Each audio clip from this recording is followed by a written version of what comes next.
विजय और आप देख रहे हैं अभिनव भारत नंबर 1। आज मैं हूं अपने नरकटियागंज होम टाउन में और अभी हाल फिलहाल में कुछ ऐसी घटनाएं घटी है कि सारे लोग स्तब्ध हैं। और वैसे भी आप पूरे बिहार का हालात आप देख ही रहे हैं। डबल इंजन की सरकार है और कुछ लोग डबल इंजन को बहुत पॉजिटिव नज़रिए से उच्चारण करते हैं और कुछ लोग इसको निगेटिव नज़रिए से मजाक उड़ाते हैं डबल इंजन की सरकार में। तो आज हमारे साथ हैं आकाश सिंह, जो यहाँ के युवा भाजपा नेता हैं और भावी प्रत्याशी भी है विधानसभा के। इसी साल विधानसभा चुनाव होने वाला है सितंबर अक्टूबर में। अब बताइए कि पूरे बिहार में त्राही मचा हुआ है और ये सिर्फ मीडिया बंधु नहीं कह रहा है, पूरे बिहारवासी जानते हैं। सोशल मीडिया पर भरमार है, कटाक्ष है, आरोप प्रत्यारोप है। पक्ष जो है वो विपक्ष के माथे ठिकड़ा फोड़ रहा है। तो विपक्ष बोल रहा है कि ये लोग खुद हमें बदनाम करने के लिए जंगल राज का तकमा दिए हैं और आज भी उसको ढो रहे हैं कि विपक्ष जंगल राज है और वही ये सब करवा रहा है। तो बताइए आकाश जी, इस पूरे बिहार का हालात आप देख रहे हैं और खासकर अपने शहर का भी देख रहे हैं कि कुछ न कुछ यहाँ पर आए दिन घटनाएं घट रही है, आपराधिक वारदात हो रहा है और जिससे लोग डर समय है। और आपकी ही सरकार है डबल इंजन की और उस पर आक्षेप जोड़ रहा है कि ये लोग भ्रष्टाचार के चलते अकाउंट में डूबे हुए हैं, जिसके चलते पुलिस प्रशासन ढीला सीधा पड़ गया है और उसी के चलते आए दिन ये वारदात हो रही है। जी, सबसे पहले मैं आपके चैनल को धन्यवाद देता हूँ जी और नमस्कार करता हूँ कि आपने मुझे इतना इस लायक समझा कि कम से कम मुझे बोलने का मौका दिया। मैं आपको बता दूँ, ये डबल इंजन की सरकार जो है, एनडीए की सरकार 2005 से हम लोग एनडीए की सरकार में हम लोग हैं और 2005 के पहले क्या बिहार का क्या व्यवस्था था, यहाँ बिहार की जो जनता है वो इसके बारे में बता सकती है। आज की डेट में देखा जाए, जो क्राइम आपने जो बताया है कि हाँ ऐसा क्राइम जो हुआ है यहाँ पे, तो ये भी देखा जाए क्या कि पहले क्या था कि पहले तो लोगों को उसके बारे में पता नहीं लगता था कि कौन कातिल था, कब घटना करके चला गया। लेकिन आज की डेट में हमारी प्रशासन व्यवस्था, हमारी सरकार की इतनी बड़ी उपलब्धि है और एक खास करके नरकटियागंज यहाँ की शिकारपुर थाने की प्रशासन व्यवस्था और जिला की प्रशासन व्यवस्था की मैं बहुत तहे दिल से धन्यवाद देना चाहता हूँ कि उन्होंने कम समय में। ये तो अपने शहर की बात हो गई, लेकिन पूरे बिहार के हालात वही है। और रही बात, तो आप लोग पुराना जो गाना है कब तक गाइएगा कि हम लोग सुशासन है, 2005-6 में पहले क्या स्थिति था, अब क्या वर्तमान में स्थिति। तो चलिए ठीक है, आपने बहुत सुधारवादी कार्यक्रम किया अपना डबल इंजन का सरकार को लेकर, लेकिन क्या अपराधी जो वारदात हो रहे हैं उस पर लगाम लगाने की भी तो बात है। सिर्फ आप डिफाइन कर रहे हैं और प्रोटेक्ट कर रहे हैं अपनी सरकार को, लेकिन कहने का मतलब कि लगाम तो होना चाहिए था, अपराधी तत्वों में भय होना चाहिए था। बिल्कुल आपका कहना है एकदम जायज़ है और मैं आपको बता दूं कि प्रशासनिक व्यवस्था जो है हमारी सरकार की बहुत अच्छी है कि इतना कम समय में जो उपलब्धि उन्होंने करके जो दिखाया है ये बहुत अच्छी उनकी उपलब्धि है। और मैं आपको बता दूं कि पहले क्या था, आप बता रहे हैं बार बार, तो पहले के क्राइम और आज के क्राइम में क्या अंतर है? ये व्यक्तिगत उनका अपना नहीं, ये बदले जमाने के अनुसार हाईटेक हो गया। साइबर जो सिस्टम होता है उससे परिपूर्ण हुआ है बिहार सरकार। तो ठीक है, अपराधी तत्वों को ये लोग पकड़ ले रहे हैं बहुत जल्दी ही, घटना का उजागर कर दे रहे हैं, लेकिन ये कोई कारगर पहल नहीं हुआ। होना ये चाहिए था कि आपराधिक तत्वों में, आपराधिक वारदात करने वालों में भय का लहर होना चाहिए था, उनको भयभीत होना चाहिए था। और जो क्राइम रेशियो जो एकाएक 2-3 महीने से ग्राफ जो बढ़ा है, उस ग्राफ को और नीचे खसकना चाहिए, लेकिन दिनों दिन ग्राफ बढ़ रहा है। इस बात से आपको सहमत होना चाहिए। बिल्कुल हम यही कहेंगे कि अगर ये जो कांड हुआ है, इस कांड के लिए सबको सबक मिलना चाहिए। जो अपराधी है उसको सजा, कड़ी से कड़ी सजा मिलनी चाहिए, उसको फांसी की सजा मिलनी चाहिए कि ऐसा समाज को एक मैसेज जाए कि समाज में ऐसा जो काम करने वाले लोग हैं, यही मैं बोल रहा हूं, उनको सबक मिले। और बताइए, आप एक तरफ से बोलते हैं कि हमारी डबल इंजन की सरकार में प्रशासन बहुत अच्छा है, लेकिन प्रशासन का क्या स्थिति है कि आप आए दिन ब्लॉक में देख रहे हैं।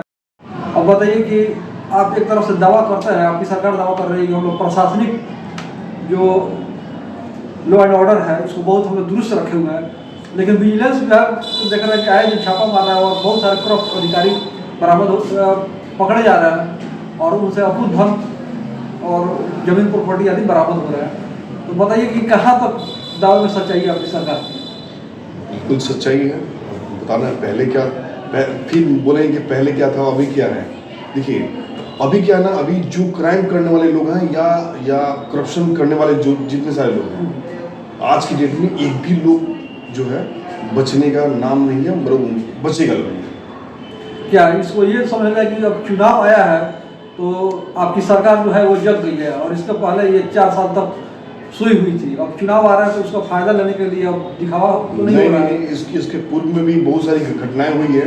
अब इसके पहले जो बेतिया में जो कांड हुआ था, करप्शन जो शिक्षा विभाग का जो माफिया था, डीओ था, उसके समय क्या कौन चुनाव से कोई मतलब नहीं है। जो गलत करेगा सरकार उसको बख्शने वाली नहीं है। हमारी सरकार एकदम ऐसी सरकार है कि क्राइम के मैटर में और करप्शन के मैटर में कोई कंप्रोमाइज करने वाली नहीं है। क्यों नहीं?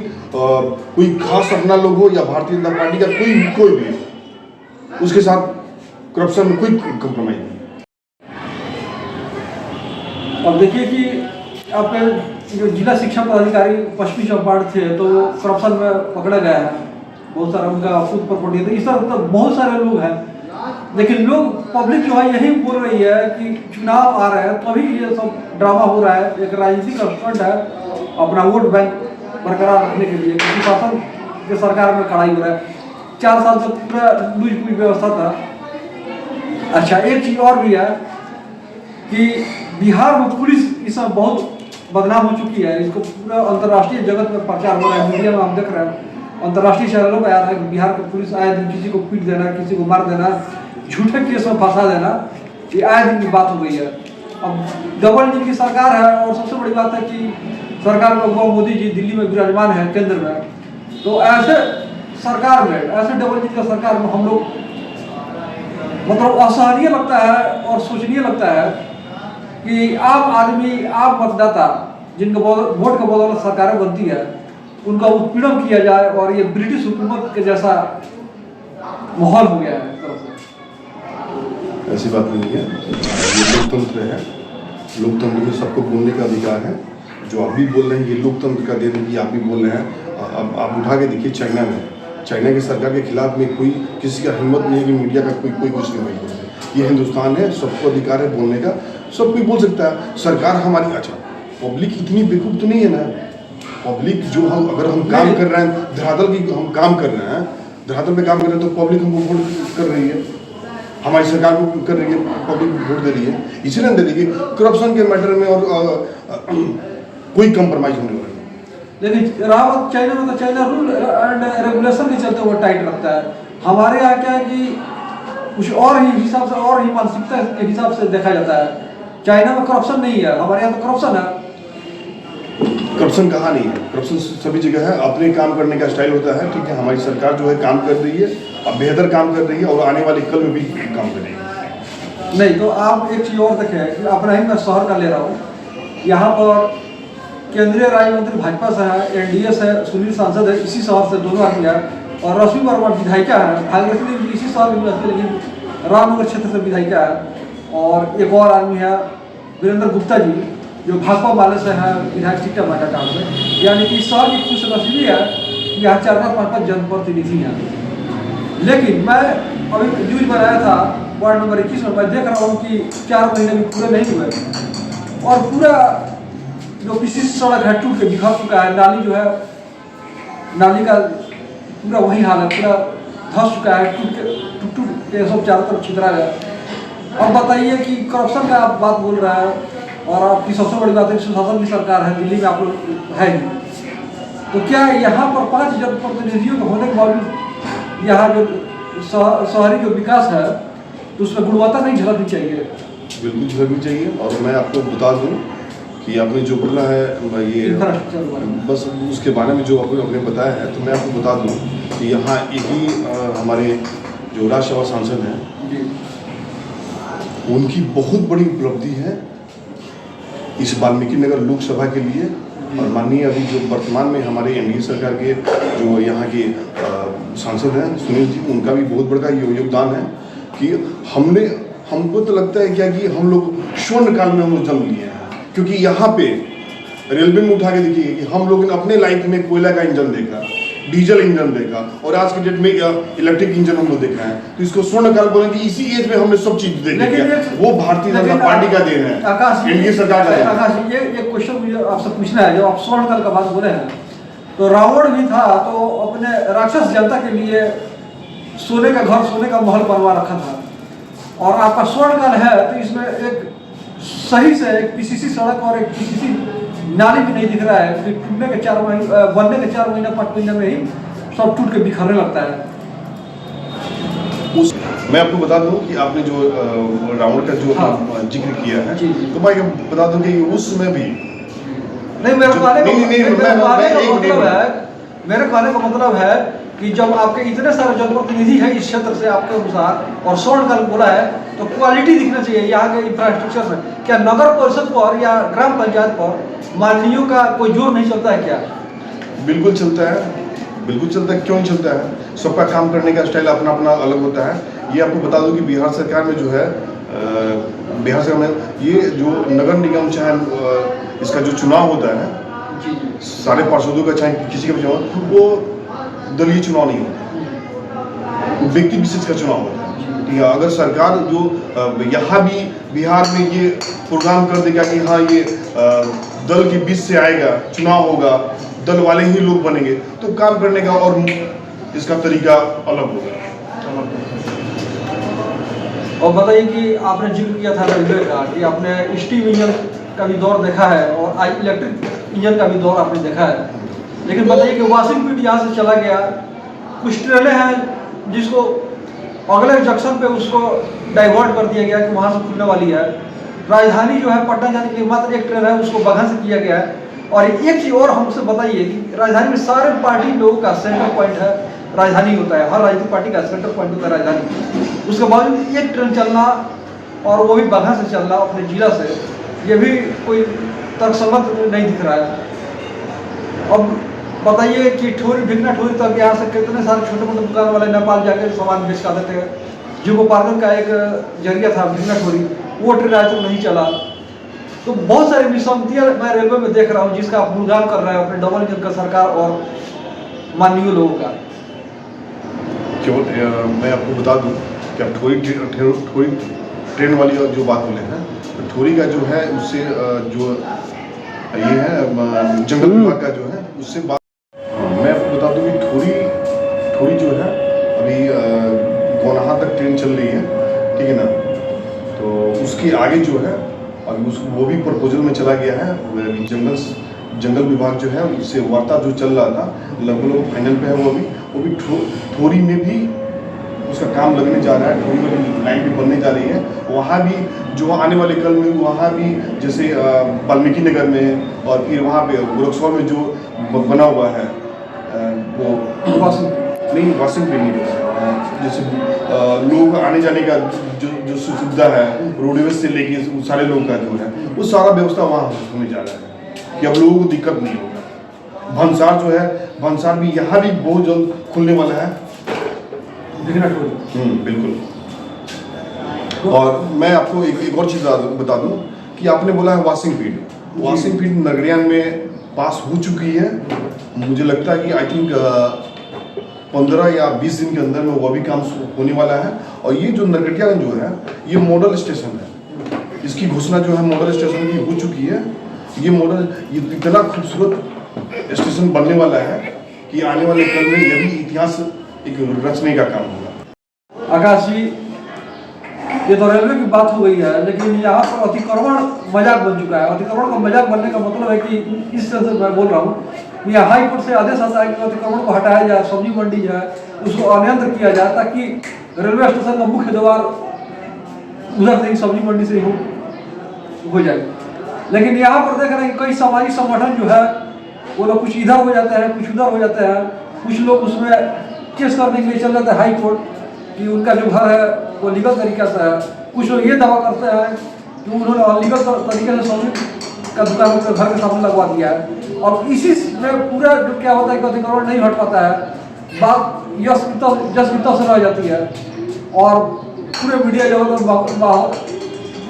क्या पूरे जिले में नरकटियागंज को एक मजाक के तौर पर देखा जाता है इस अतिक्रमण के मामले से, जबकि इस अतिक्रमण के चलते कई सारे हादसे हो चुके हैं। अब बताइए कि आप लोगों का सरकार है यहाँ पर, आप ही लोगों का माननीय है यहाँ संपत्ति, और तब भी शहर का कोई एक रूपरेखा न ढंग से दिखे तो सचमुच मजाक ही बन जाएगा। मैं बता दूँ, नरकटियागंज सब्जी मंडी की जो व्यवस्था है, अतिक्रमण की जो व्यवस्था है, तो वो तो अभी न्यायपालिका में मैटर था, लेकिन इसमें गलती जो है नगर परिषद की गलती है। नगर परिषद के कार्यपालक हो गए, ये जितने सारे उसके माननीय हैं वो सारे लोगों की गलती है, क्योंकि कोई भी काम होता है पहले सब्जी मंडी का व्यवस्था जहाँ भी करना है, सही शहर में कहीं भी करना है, पहले उसका व्यवस्था आप लोग कीजिए। पहले वहाँ जो है वहाँ दुकानें बने, दुकान जो है जितने सारे सब्जी मंडी वाले हैं उनके नाम पे अलॉट हो, ऐसा करना चाहिए। उसके बाद में उसको हटाने का व्यवस्था करना चाहिए। तो ये जो है जब प्रेशर आ रहा है न्यायालय से, जब लेटर आ रहा है तो अतिक्रमण हटाओ, सारे गरीब परिवार के लोग हैं कहाँ जाएंगे, क्या करेंगे? इसमें जो है नगर परिषद की सारी जवाबदेही है, सारी गलती है हमारे देखने से। नगर परिषद अगर नगर परिषद का रवैया यही रहा तो हम लोग भारतीय जनता पार्टी के कार्यकर्ता हैं, उसके बावजूद भी हमारी सरकार की बदनामी हो रही है, एकदम हो रही है, बदनामी हो रही है। अगर जो हमारी सरकार को बदनाम करेगा तो उसका जो है आने वाले कल में उसका व्यवस्था हम लोग लगाएंगे। नगर परिषद के खिलाफ में भी हम लोग आंदोलन खोलेंगे, आंदोलन करेंगे। यही तो लोग पूछ रहे हैं कि नगर परिषद क्या सांसद विधायक एमएलसी से ऊपर पावर रखता है क्या, कि वो बड़े लोगों का जो हुक्म होता है, बड़े लोगों का जो कार्यशैली होता है उसको न चले, सर्वथा वो विपरीत चले। अब ये बताइए कि चलिए ठीक है आकाश जी, आपने जो अपना अनुभव दिया है और जो यहाँ और सब बातों का आपने जवाब बेबाकी से दिया है, वाकई में बहुत अच्छा लग रहा है कि हाँ कोई युवा नेता है और राजनीति में आज भी लोग टैलेंटेड लोगों की कमी नहीं है। अच्छा एक चीज़ और आप बताइए कि आप इतनी सारी बातों पे अपनी राय बेबाक राय रखा है और बहुत हमको अच्छा भी लगा है, लेकिन एक चीज़ और बताइए कि आप ही के जो जनप्रतिनिधि है वो क्यों कतरा रहे हैं? क्या वो सरकार में है इससे कतरा रहे हैं? ना वो लोकल हालात के बारे में बोलते हैं, ना करप्शन के बारे में बोलते हैं, ना शहर के विधि व्यवस्था रख रखाव के बारे में बोलते हैं कि शहर को कैसे सजा के संवार के रखा जाए। गौशाला भी है तो उसी तरह बंद पड़ा हुआ है। तो कैसे ये जनप्रतिनिधि है कि इनको कुछ अपना न राय रखना है, न विचार रखना है, और हाँ चुनाव के टाइम में इनको टिकट मिल जाना चाहिए, वोट मिल जाना चाहिए, उसके लिए ये अधिकार है। लेकिन शहरवासियों के लिए, शहरवासियों की सुविधा के लिए ये लोग कल नहीं काटते हैं बोलने से। मैं आपको बता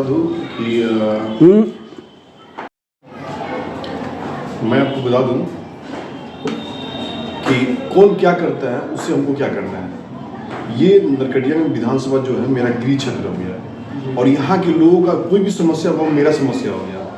हम यहाँ की रहने वाले हैं तो उनके बारे में तो हमको सोचना है। जहाँ तक आपने बताया क्या कि गौशाला के लिए, तो गौशाला के लिए तो हमने आवाज़ उठाया था काऊ कैचर के लिए, जो शहर में काऊ कैचर आ गया, लेकिन काऊ कैचर को कैसे इम्प्लीमेंट करना है, हाँ। ये यहाँ के सभापति चाहे उप सभापति चाहे ये कार्यपालक उनका काम है। अगर ये लोग उस पर एक्शन कोई नहीं लेते हैं तो फिर हम उसके बारे में आवाज़ उठाएंगे कि भैया आप लोग काम क्यों नहीं कर रहे हैं। लेकिन अभी तक कोई उसके बारे में आवाज़ नहीं उठा रहा है। और जहाँ तक गौशाला की बात है, गौशाला में आज तक बैठक नहीं हुआ था। हमने एसडीएम साहब से मिला, अपनी बातों को रखा और हमने ये भी बोला है कि जो ये वहाँ उनकी जो कमेटी है उस कमेटी को भंग करके फिर नए कमेटी बने। पहली बार यहाँ पे गौशाला में बैठक हुआ है, एसडीएम साहब के नेतृत्व में बैठक हुआ है पहली बार, मेरी आवाज़ उठाने के बाद ही हुआ। इसके पहले तो किसी ने कुछ नहीं किया। हाँ, लोगों की कुछ समस्या होती है, कोई प्रॉब्लम होता है, उसके लिए तत्पर हम 24 आवर्स हैं। कोई हमसे राय भी ले सकता है या काम भी करवा सकता है, हम उसके लिए कभी भी तत्पर हैं। और बहुत सारे जनप्रतिनिधि हैं, क्या करते हैं क्या नहीं, उनसे हमको क्या करना है। मेरा काम है क्योंकि मेरे डीएनए में है। मेरे दादाजी आरएसएस से बिलोंग करते हैं, मेरे बाबूजी आरएसएस से बिलोंग करते हैं, मेरे भाई आरएसएस से बिलोंग करता है, हम भी आरएसएस से हैं। अखिल भारतीय विद्यार्थी परिषद से हमने राजनीति शुरू किया है, तो मेरे डीएनए में है कि हमको काम करने का तरीका कैसा होना चाहिए। तो हम 24 आवर्स हम इस नरकटियागंज विधानसभा की जनता के लिए हम खड़े हैं और हमेशा खड़े रहेंगे। और जिसको काम करना है करे, जिसको नहीं करना वो नहीं करे। ऐसा तो नहीं कि आपके ऊपर के जो आपका पार्टी के पदाधिकारी है उन लोगों का दबाव आ जाए और आप फिर ठप हो जाए, अपना मतलब जो सीखवा छूट रहा है उसको बंद कर दें? नहीं नहीं, ऐसी बात नहीं है।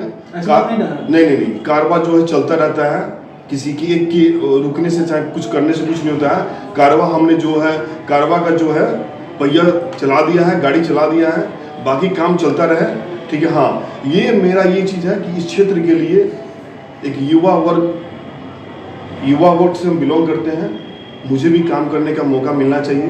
इस क्षेत्र के लिए हमने भी बचपन से ख्वाब देखा है कि इस क्षेत्र के लिए हमको भी काम करना चाहिए, बढ़िया काम करेंगे। क्योंकि लोग, बहुत सारे लोग जो हैं, लोग जयपुर में है पिंक सिटी, लोग उसको याद करता है, लेकिन पिंक सिटी क्या है? पिंक सिटी 243 को पूरे बिहार में विधानसभा है जी। 243 में जो 03 जो है नरकटियागंज विधानसभा, उसको नंबर 1 पे पहुंचाने का मेरा संकल्प है। मैंने संकल्प लिया हुआ है, मैं सबसे आशीर्वाद ले रहा हूं और सबसे मिल रहा हूं कि नरकटियागंज 03 जो है उस सबको सबसे नंबर 1 पे रहेगा। नरकटियागंज सबसे नंबर 1 पे रहेगा। और इसी के साथ हम विराम लेते हैं। हमारे साथ है आकाश सिंह। एक चीज़ अपने दर्शकों से, दर्शक चाहे वो आम आदमी हो, आम मतदाता हो, चाहे राजनेता हो, उनको मैं संदेश देना चाहता हूँ अपने चैनल के माध्यम से कि जो कर रहा है उसे करने दीजिए, जो कर रहा है उसे करने दीजिए। हाथ रुकेंगे, पाँव खींचेंगे तो फिर घुटने आपके मुड़ जाएंगे। कहने का मतलब है कि अगर आपका पार्टी में कोई युवा नेता है, तेज तर्रार है, तो उसको आगे बढ़ने दे, उसको करने दे। इससे आपका भी मान सम्मान बढ़ेगा। अगर उसका पाँव को खींचा जाएगा तो इसमें अपनी भी प्रतिष्ठा जाएगी। इसलिए कि ये युवा नेता हैं और देश को युवा नेताओं की भी बहुत सख्त जरूरत है। इसी के साथ मैं विराम देता हूँ। जय हिंद, जय भारत।